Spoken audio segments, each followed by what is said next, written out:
Una historia con conectores. La historia de Humberto. Causa. Humberto escribió una historia porque necesitaba describir verbalmente una situación que lo había perturbado.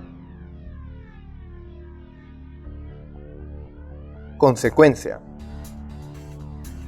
El texto que escribió lo satisfizo, así que decidió enviarlo a sus amigos para que lo comentaran. Contraste. A sus amigos les gustó la composición, sin embargo, no apoyaron el deseo de Humberto de publicarlo.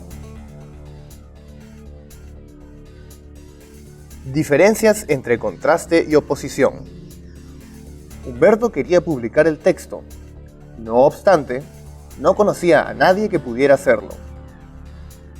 Humberto quería publicar el texto, a pesar de que no conocía a nadie que pudiera hacerlo. Adición. El texto narraba la historia de un monje que investigaba una serie de asesinatos cometidos en un monasterio.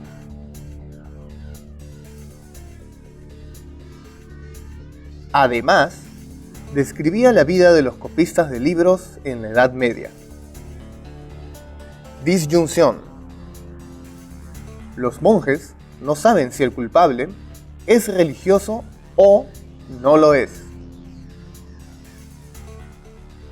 Condición.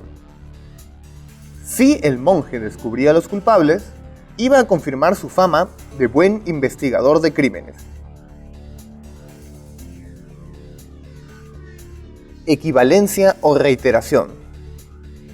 Era un enigma intrincado, es decir, era muy difícil ubicar las pistas necesarias para resolver el asunto. Evidencia o énfasis.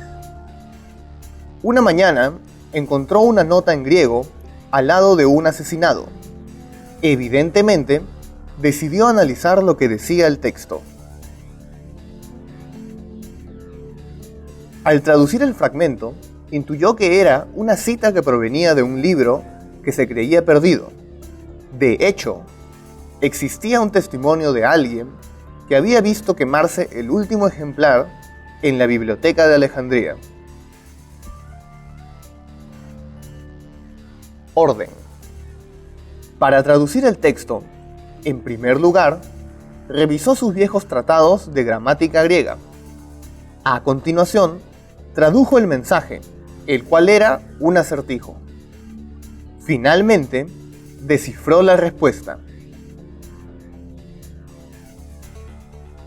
Secuencia temporal.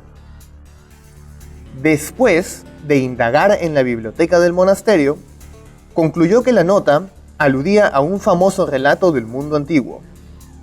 En esta historia, las erinias perseguían a un joven que había vengado la muerte de su padre, quien, luego de su revancha, había decidido escribir cómo había llegado a descubrir al asesino de su progenitor. Ejemplificación. Las erinias eran divinidades que vengaban toda aquella injusticia cometida por dioses y hombres. Por ejemplo, una de ellas era Megera, quien castigaba las infidelidades y los atentados contra la institución del matrimonio. Finalidad. El monje decidió averiguar las historias de los asesinados con la finalidad de saber cuál era el vínculo de los crímenes con el papel cumplido por las erinias.